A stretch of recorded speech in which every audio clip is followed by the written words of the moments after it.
devais appeler ici, c'est Madame Prisca Benoël, elle est directrice business et c'est elle qui, au nom du directeur général, va venir prononcer le mot de circonstance. Cette année, cette journée est célébrée sous le thème « Investir en faveur des femmes, accélérer le rythme ».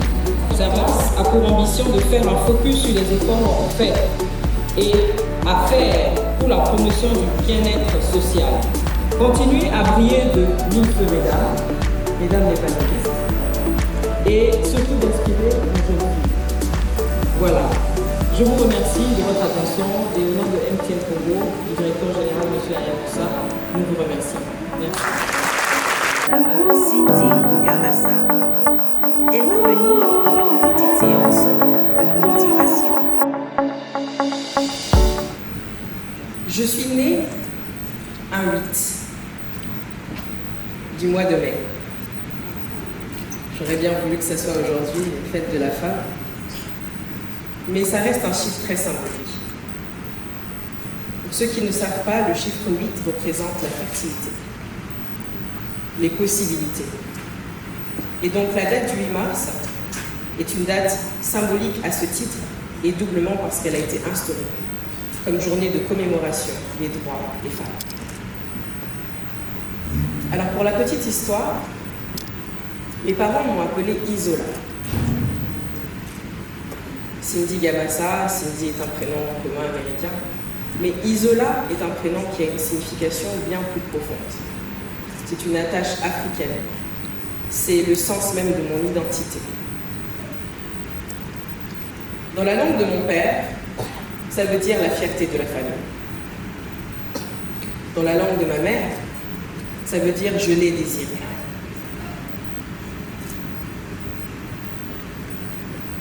Ça veut dire que, même avant que je vienne sur cette terre, il y avait déjà un chemin qui avait été tracé pour moi. Pour la réussite et pour l'épanouissement. Il y avait une volonté de mettre un enfant au monde avec de l'amour et de le voir évoluer, de l'accompagner. Et vous allez comprendre pourquoi je donne l'importance du prénom au fur et à mesure de cette petite adresse. Mon histoire commence donc dans un Congo qui est en guerre en 1995. Donc 1997, mes parents et moi devons fuir le Congo pour des raisons d'insécurité. Et cette instabilité donc fait que mes parents cherchent donc une base entre la France et d'autres pays. Et donc j'ai grandi finalement au Gabon, où je suis restée jusqu'à mes 18 ans. Je venais de manière régulière au Congo et je ne connaissais pas encore ce pays.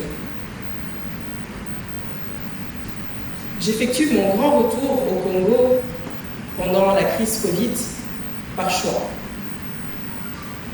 Après mes études, donc après mon cycle secondaire, je vais aux États-Unis, où je vais donc apprendre les relations internationales par passion. Mais je n'ai pas un rêve américain, comme beaucoup de personnes. Moi, j'ai un rêve africain. Et ma volonté même d'aller à l'étranger, parce que c'est là-bas qu'on a les meilleures écoles, dans l'espoir qu'au fur et à mesure, on aura de très bonnes écoles également dans nos pays, il fallait à tout prix pour moi que je rentre.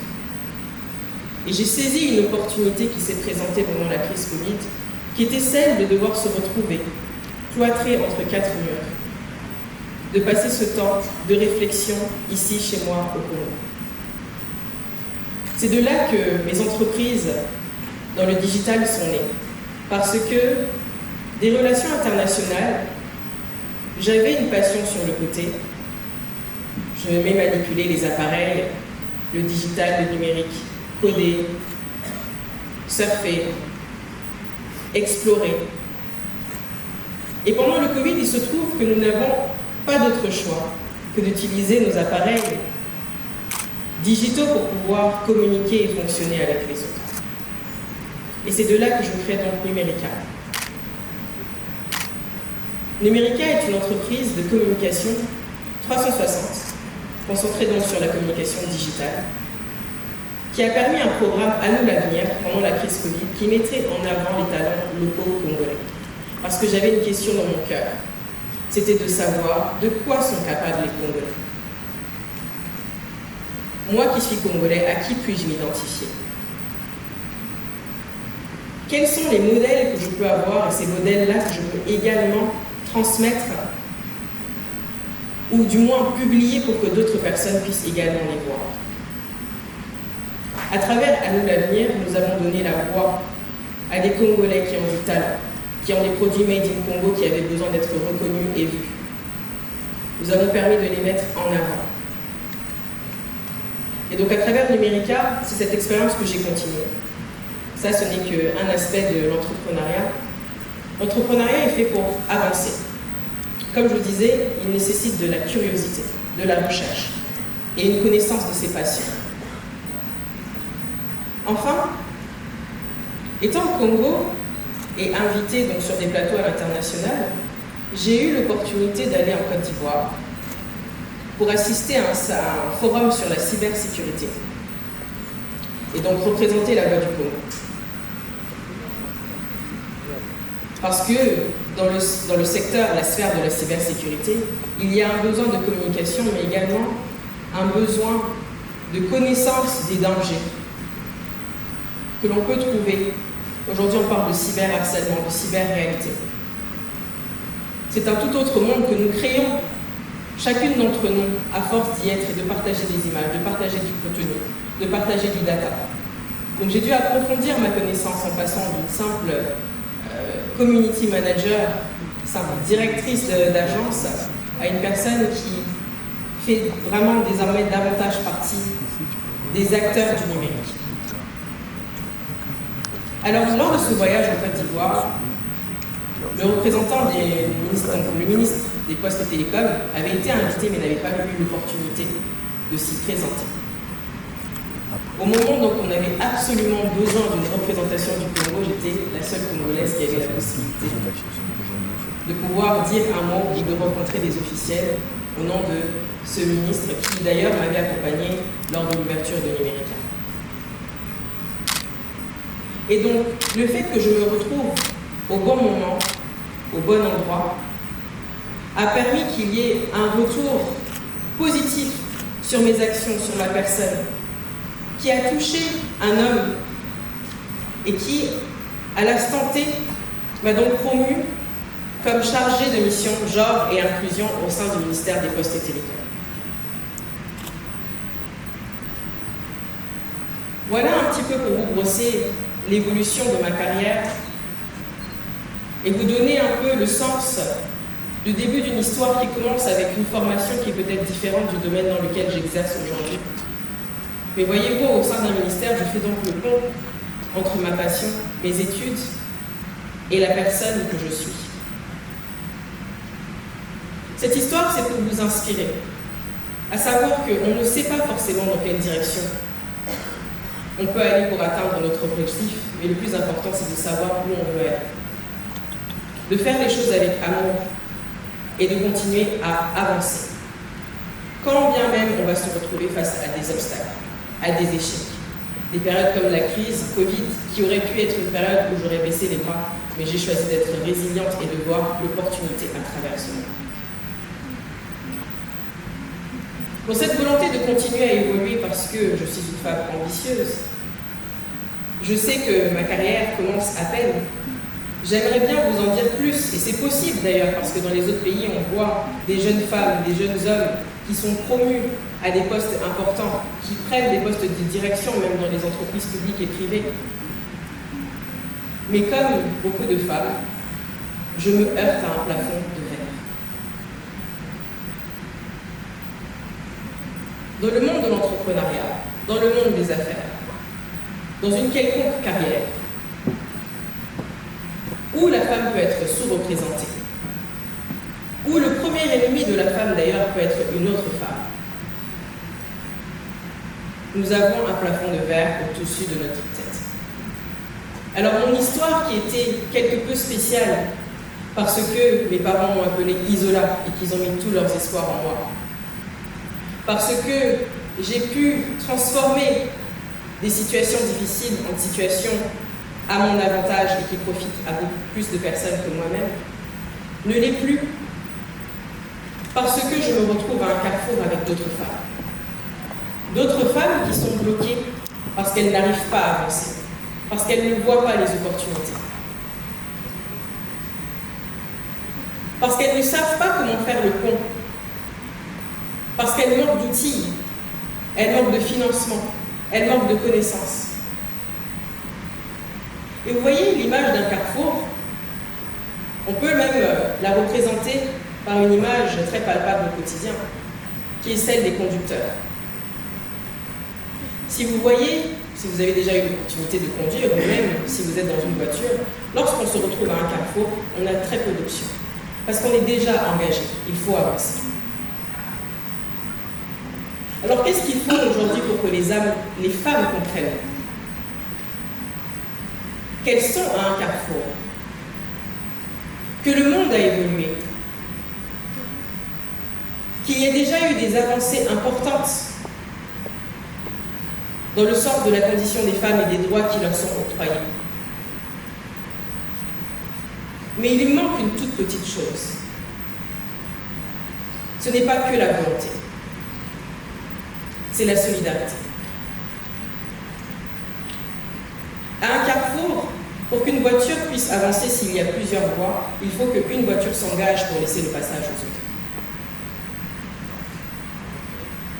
Comment fait-on si au poste de représentation, il y a des femmes qui ne tendent pas la main, ou ne réalisent pas l'importance de devoir ouvrir le passage pour les jeunes filles et les jeunes femmes qui veulent continuer à avancer? C'est là aujourd'hui notre problématique. C'est là aujourd'hui notre réalité. Elle n'est pas que congolaise, elle est internationale. Et aujourd'hui, nous adressons ces questions importantes pour trouver des solutions pragmatiques et évoluer, briser le plafond de verre. Parce que voyez-vous, l'avantage d'un plafond de verre, c'est qu'à travers le verre, on peut voir, il est transparent. Donc on sait que de l'autre côté, il y a des opportunités à saisir. On sait que de l'autre côté, il y a des femmes qui peuvent assurer en tête de file, dans la parité, en travaillant main dans les mains avec d'autres hommes. Mais cette petite partie, ce blocage que nous avons est culturel. Il nécessite un changement de mentalité du côté des hommes et des femmes que nous sommes. Alors, pour que moi je puisse avancer, je dois voir d'autres personnes avancer. Et ça doit être notre combat à tous d'être dans la solidarité. De comprendre pour que les jeunes filles puissent être guidées sur un chemin. Il faut qu'elles aient des représentations de l'autre côté, qui soient positives, qui soient dans la transmission d'un héritage, et qu'elles soient protégées par des hommes qui veulent également donner la voix. De cette manière, mon témoignage pourra continuer à être spécial. Le vôtre également. Votre histoire également pourra servir à une autre jeune fille ou une autre femme. À un homme également de pouvoir dire qu'il y a des femmes de valeur, congolaises, des grandes dames en qui vous pouvez croire et qui peuvent vous servir de mentor, de représentation dans la société pour avancer. Alors avançons de ce carrefour auquel nous sommes bloqués. Voyons l'avantage de croire en d'autres femmes et de croire qu'elles ne vont pas nous prendre nos chances ou nous voler notre lumière. La lumière se partage. La lumière est contagieuse. Et lorsque on partage de l'amour pour l'autre, on ne le voit pas comme une compétition. On le voit justement comme une aide. Donc voyons-nous tous et toutes comme des aides, comme les maillons de la même chaîne, comme des sœurs, car aujourd'hui nous parlons de sororité. Il faut de tout pour faire un monde. Il faut accepter nos différences. Il faut savoir traiter les autres avec respect. C'est vrai. Mais il faut de la solidarité une communauté, un groupe, une sororité pour faire avancer une cause, celle du féminisme. Un féminisme à l'africaine, dont nous pouvons nous-mêmes définir les règles, mais qu'il est important à définir pour pouvoir avancer. Alors je suis une femme, comme vous. Donc je suis vous, vous êtes moi. Et ensemble, croyons en la cause des femmes. Produisons des fruits. Soyons pragmatiques. Créons des affaires rentables. Voyons l'importance de protéger même notre environnement de manière à ce que nous puissions sortir ensemble de la pauvreté et des autres calamités qui rendent notre vie difficile au quotidien, afin que nous créions un monde meilleur ensemble. Je suis une femme, je suis vous, vous êtes moi. Ensemble, nous sommes charismatiques et nous croyons en un lendemain meilleur où nous allons tous investir en nous, les femmes. Je vous remercie.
Merci. Vous avez pu découvrir ces dames. C'est des dames qui ne sont pas visibles à la télé, mais c'est des dames qui travaillent. Et alors, vous voyez, on tente ici d'inspirer les femmes, d'être inspirées en permanence. Et alors moi, je pense que c'était, on en parlait avec Manu, c'était en novembre, c'est ça? Novembre, on était ici donc, pour le panel du CITEC, donc l'environnement. Et à cette période-là, je me suis dit, pour l'année prochaine, j'aimerais viser plus grand. J'aimerais me retrouver devant une plus grande audience. Ici à l'IFC, parce que d'ailleurs, après le CITEC, on a eu un plateau à l'IFC ici à l'environnement et sur l'association. Je me suis dit, comment est-ce que je vais venir à l'IFC, me produire devant une salle, mais je sais que je le veux, je le souhaite et ça va arriver. Et aujourd'hui, 8 mars, on est sur ce plateau. Non seulement ça, mais je me retrouve sur un panel avec ma petite maman, qui a été une inspiration pour moi en grandissant. De partager donc ce moment. Et comment c'était, et des modèles. Et croyez en eux, et vous voyez que vous allez pouvoir justement vous projeter. Et tout son parcours, c'est donc quelque chose qui m'a énormément inspirée. Ainsi que les autres femmes fortes qu'il y a dans mon entourage, notamment ma mère, comme disait Manu plus tôt, nos mamans sont celles qui nous inspirent. J'ai parlé de l'importance des prénoms. On a Blessing qui a chanté pendant tout le moment. Blessing, sa voix est une bénédiction. Je pense qu'elle nous a tous émus. Elle nous a tous fait réfléchir, même quand on ne comprend pas les paroles, on sait qu'elle nous passe un message. Et comme je le disais plus tôt, c'est très important de projeter dans tout ce que vous créez. Peut-être que vous ne savez pas quelle est l'origine de votre histoire, vous n'avez pas ce prénom, peut-être que vous ne savez pas retracer l'origine, mais vous êtes encore des adultes, nous sommes tous des adultes, et nous avons la possibilité de donner une meilleure direction à nos vies et de créer des choses qui ont justement de la signification. Donc comme je disais, écrivons notre histoire, une histoire africaine.